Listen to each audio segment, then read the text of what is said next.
Bismillahirrahmanirrahim. Assalamualaikum warahmatullahi wabarakatuh. Waalaikumsalam warahmatullahi wabarakatuh. Innal hamdalillahi nahmaduhu wa nusalli ala nabiyil karim. Amma ba'd. Kami dari Badan Wakaf Al-Quran Cabang Bogor yang beralamat di Taman Yasmin Sukarno mengucapkan ribuan terima kasih kepada Ketua DKM dan seluruh pengurus Masjid Al-Barakah yang telah mengizinkan kami untuk melakukan presentasi di masjid ini, dan ini untuk yang ketiga kali. Dan mohon maaf kepada seluruh jamaah, para asatidz, para sesepuh, para habaib, apabila dengan berbicaranya Al-Fakir di sini mengganggu segala bentuk nilai ubudiyah kepada Allah Subhanahu wa taala dan mengganggu aktivitas seperti biasanya. Namun insyaallah saya tidak akan menyampaikan lama. Bagi jamaah yang ingin mengetahui lebih luas tentang Badan Wakaf Al-Quran, silahkan membuka alamat website kami yang tertera di brosur yang akan tim kami bagi-bagikan pada salat sunnah tarawih. Kami update di media sosial, Instagram, Facebook, dan bisa menonton seluruh kajian-kajian Islam di channel YouTube Badan Wakaf Al-Quran. Badan Wakaf Al-Quran ini adalah sebuah lembaga yang menghimpun harta wakaf, infak, sedekah kaum muslimin yang kemudian akan disalurkan ke pelosok-pelosok desa, ke pulau-pulau terpencil yang minim pendidikan dan rawan kemurtadan akidah, yang sudah berdiri dari tahun 2005. Kemudian kita mulai beroperasi pada tahun 2006 setelah mendapatkan rekomendasi dari Majelis Ulama Indonesia Pusat. Dari tahun 2006 berjalan sampai hari ini, alhamdulillah, untuk program wakaf Al-Quran dan pembinaan. Pertengahan tahun lalu, tahun 2020, kita sudah distribusi 1 juta mushaf Al-Quran.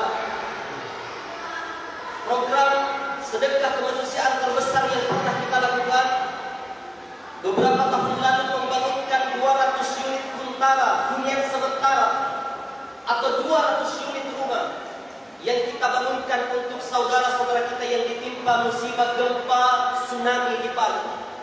Bagi jamaah yang ingin melihat bagaimana bentuk, bagaimana besar rumah yang kita bangunkan, nanti bisa melihat foto-fotonya melalui alamat website kami.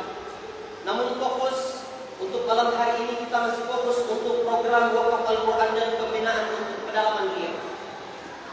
6 bulan lalu, ketika kita melakukan perjalanan dakwah, safari dakwah di pedalaman Riau, di Inhil, Kecamatan Ruteh, Desa Seberang Sangla, ada satu perkampungan yang kita datangi namanya Kampung Pentelol. Ketika kita menuju Kampung Pentelol itu, kita dijemput dengan panitia menggunakan perahu sampan yang kecil yang terbuat dari kayu. Kita melewati anak-anak parit, yang mana anak-anak parit itu dihuni oleh buaya-buaya ganas di dalamnya. Begitu kita sampai di masjid Kampung Pentelol tersebut, masjid yang dia punya masih masjid panggung yang terbuat dari kayu dan atapnya masih menggunakan seng. Dan di saat itu PLN belum ada.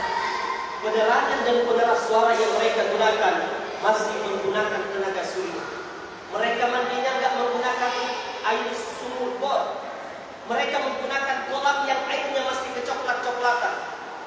Untuk masak, minum, mencuci pakaian, mereka mengandalkan air hujan yang mereka tampung untuk dimanfaatkan. Maka kehadiran kami di tempat ini kembali mengajak kepada seluruh jamaah, ayo wa'anfiqu fi sabilillah. Kita belanjakan harta kita di jalan Allah Subhanahu wa taala untuk kembali mempermudah saudara-saudara kita yang ada di pelosok-pelosok, di pulau-pulau terpencil, agar kembali mudah mempelajari ilmu-ilmu Al-Quran. Al-Quran yang saya pegang ini adalah salah satu contoh mushaf Al-Quran yang kita distribusikan. Satu mushaf Al-Quran 100.000. Mungkin ada jamaah yang mengatakan, kenapa harus mahal itu? Padahal ketika membeli mushaf Al-Quran di pasar dengan besarnya sama, kualitas kertasnya sama, mungkin hanya sekitar 70 ribuan. Kenapa di Badan Wakaf Al-Quran 100.000? Karena dari 100.000 itu ada biaya cetak, distribusi, dan pembinaan. Jadi Badan Wakaf Al-Quran tidak hanya memberikan Al-Quran, tidak hanya distribusi Al-Quran, tapi plus menghadirkan guru-guru yang siap membimbing mereka untuk mempelajari ilmu-ilmu Al-Quran. Karena akan sia-sia ketika kami keliling dari masjid ke masjid, dari majelis taklim ke majelis taklim, ke perkumpulan umat mengajak jamaah untuk berwakaf. Begitu berlomba-lomba untuk berwakaf, Al-Quran kita berikan, distribusikan, hanya menjadi pajangan dan hiasan. Kenapa? Tidak ada yang mengajarkan dan membina. Dan ini kejadian pada tahun 2006. Saat pertama kali Badan Wakaf Al-Quran mendistribusikan Al-Quran ke Papua Barat. Akhir 2007 bulan Desember, Ustadz Fadlan Dramatan ditemani oleh almarhum Ustadz Heri Mukti Yarham keliling ke Papua Barat, tempat di mana kita mendistribusikan Al-Quran. Kemudian Ustadz Fadlan Dramatan melihat Al-Quran yang kita berikan itu masih baru, masih bersih. Apa kata Ustadz Fadlan Dramatan? Kenapa Al-Quran yang kita berikan masih baru, masih bersih? Padahal sudah 1 tahun lebih kami berikan kepada antum. Apakah nggak pernah antum baca? Apakah nggak pernah kalian buka? Apa jawab mereka?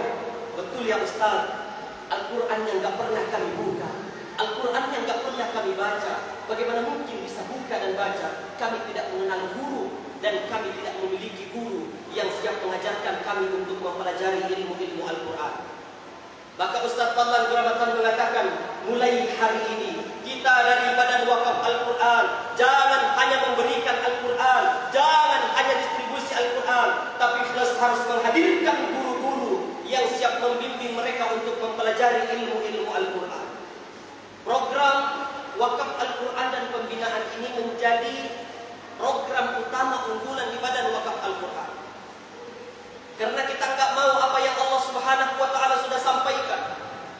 Tsumma awrasnal kitaba alladziina istafaina min ibadina. Ketika Al-Quran diturunkan sekaligus dari Lauhul Mahfuz ke Baitul Izzah, ke langit-langit bumi. Kemudian turun beransur-ansur dari Baitul Izzah melalui malaikat Jibril kepada Nabi kita Muhammad sallallahu alaihi wasallam. Lalu bagaimana sikap manusia setelah menerima Al-Quran? Yang pertama ada yang faminhum zalimun li nafsihi. Di antara mereka ada yang menerima Al-Quran lalu zalim kepada dirinya sendiri. Berapa banyak saudara-saudara kita yang tahu bahwa salat 5 waktu itu wajib, tapi dia masih lalai. Berapa banyak saudara-saudara muslim kita yang tahu bahwa berpuasa di bulan suci Ramadan adalah wajib, tapi dia masih tinggalkan. Faminhum zalimun li nafsihi. Yang kedua, wa minhum muqtasid, menerima Al-Quran 50-50, separuh-separuh. Kenapa semua ini bisa terjadi? Di antaranya yang dialami oleh saudara-saudara kita yang ada di pelosok-pelosok di pulau terpencil. Mereka kesulitan memiliki mushaf Al-Quran dan tidak memiliki tenaga pengajar. Maka kita dari Badan Wakaf Al-Quran tidak mau itu terjadi. Kita berikan mushaf Al-Quran plus dengan tenaga pengajarnya agar mereka menjadi golongan yang faminhum sabiqun bil khairati biiznillah. Mereka mempelajari ilmu-ilmu Al-Quran, kemudian mereka terapkan di dalam kehidupannya sehari-hari. Di dalam brosur yang akan tim kami bagi-bagikan, ada amplop seperti yang saya pegang. Di kolom yang pertama ada nama donatur atau wakil. Ini bisa diisi untuk nama anak, istri, atau untuk orang tua kita yang sudah kembali kepada Allah. Yang kedua nama pendaftar, nama bapak yang mendaftarkan pada malam hari ini. Yang ketiga nomor handphone, karena nanti akan ada konfirmasi dari kantor pusat. Untuk apa kita menulis nama di amplop ini?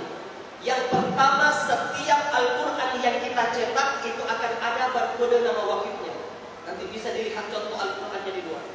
Yang kedua, jamaah yang sudah menuliskan namanya di amplop ini, di website kami itu ada name list, ada daftar nama wakil.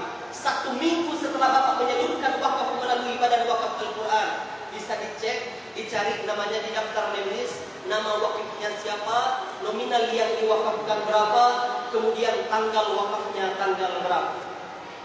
Dan insya Allah ini akan menjadi amal jariah buat kita. Idza mata ibnu Adam inkata amaluhu illa min thalath. Ketika anak Adam meninggal dunia, putus semua amalan-amalannya kecuali 3. Yang pertama sedekahun jariyah, sedekah jariyah. Dan ulama sepakat bahwa sedekah jariyah itu adalah wakaf. Yang kedua ilmu yuntafa'u bih, ilmu yang bermanfaat. Ketika jamaah menyalurkan wakafnya melalui badan wakaf Al-Quran. Mungkin mushaf Al-Quran ini tidak akan bertahan lama, hanya bertahan 4 tahun, 3 tahun, bahkan mungkin hanya 2 tahun. Tapi walaupun mushaf Al-Quran ini telah tiada, telah hancur, telah musnah, tapi pernah jatuh di tangan para santri, para penghafal Al-Quran. Dia menghafalkan Al-Quran lewat Al-Quran yang kita wakafkan. Dia menjadi seorang ustaz, punya murid.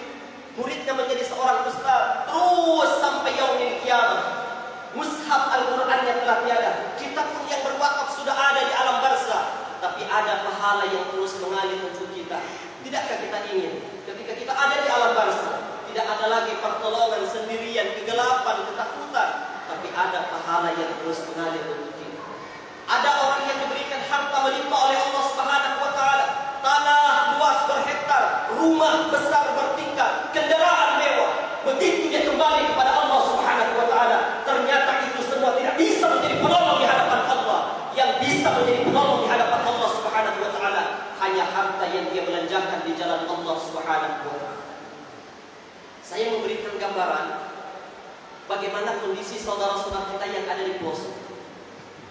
2 tahun lalu ketika tim kami mendistribusikan Al-Quran ke Maluku Utara. Di Maluku Utara itu ada satu daerah namanya Halmahera. Di Halmahera itu di pedalamannya ada satu suku namanya suku Togotil. Suku Togotil itu masih menutupi tubuh mereka menggunakan daun-daun. Ketika tim kami memberikan pakaian kepada mereka, mereka mencoba membuka daun-daunan dari tubuh mereka, telanjang bulat di depan tim kami tanpa rasa malu. Dan ketika tim kami memberikan uang 50.000, 100.000, uang ini dibuang-buang oleh mereka. Kenapa? Mereka menganggap uang ini adalah kertas biasa yang tidak ada nilai. Dan ketika dikenalkan dengan Islam, mereka tertarik dengan Islam. Diajarkan untuk melaksanakan ibadah saum, ibadah puasa. Dia mau melakukan ibadah puasa. Tapi saat hari pertama, di mana mereka melakukan ibadah puasa, berkali-kali mereka bertanya, Ustaz, benar nggak orang yang puasa itu nggak boleh makan? Artinya begitu minim pendidikan saudara-saudara kita yang ada di pelosok. Jangan sampai kondisi yang seperti ini dimanfaatkan oleh kelompok-kelompok lain. Jangankan di pelosok, di pulau-pulau terpencil, di daerah Cianjur, Sukabumi itu masih banyak kristenisasi. Banyak saudara-saudara muslim kita hanya dengan emi satu kardus mereka berani meninggalkan agama dan akidah mereka. Masih maukah kita membiarkan ini terjadi? Kita tidak boleh membiarkan ini terjadi. Maka dengan menyalurkan wakaf melalui badan wakaf Al-Quran, maka sama dengan kita sudah menjaga, membantu, menyelamatkan akidah saudara-saudara kita yang ada di pelosok-pelosok di pulau-pulau terpencil. Bagi jamaah yang ingin menyalurkan wakafnya melalui badan wakaf Al-Quran, insyaAllah kami ada di masjid ini sekitar setengah jam setelah ba'da salat sunnah tarawih selesai. Dan bagi jamaah yang ingin berwakaf via transfer, di brosur itu ada nomor rekening kami dan langsung konfirmasi bukti transfernya via WhatsApp. Manfaatkan kesempatan malam hari ini dengan sebaik-baiknya, persembahkan wakaf terbaik kita di hadapan Allah Subhanahu wa taala.